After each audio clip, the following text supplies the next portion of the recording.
Diamond સિટીમાં કાયદો વ્યવસ્થાની સ્થિતિ કથળી રહી હોય તેમ લાગી રહ્યું છે. ખાસ કરીને તહેવારોના દિવસે અસામાજિક તત્વો બેફામ બનતા હોય છે. સુરતના પાંડેસરા વિસ્તારમાં ધૂળેટીના પર્વ પર ચોંકાવનારી ઘટના સામે આવી છે.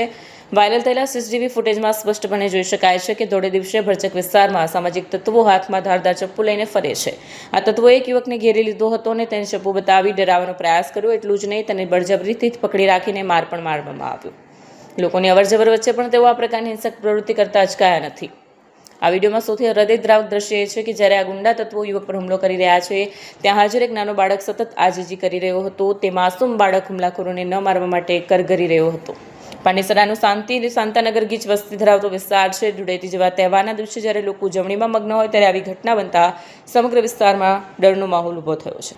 વિડીયો વાયરલ થતાં જ સુરત પોલીસ સફાળી જાગી. પાંડેસરા પોલીસ સ્ટેશનના પીઆઈ જે.આર. ચૌધરીએ આ મામલે ગંભીર નોંધ લીધી અને હાલમાં પોલીસની અલગ અલગ ટીમો બનાવીને આરોપીને ઝડપી પાડવા માટેના ચક્રો ગતિમાન કરવામાં આવ્યા છે. સીસીટીવીમાં દેખાતા અસામાજિક તત્વોને ટૂંક સમયમાં જેલના સળિયા પાછળ ઢકેલી દેવામાં આવશે તેમ જાણવા મળ્યું છે.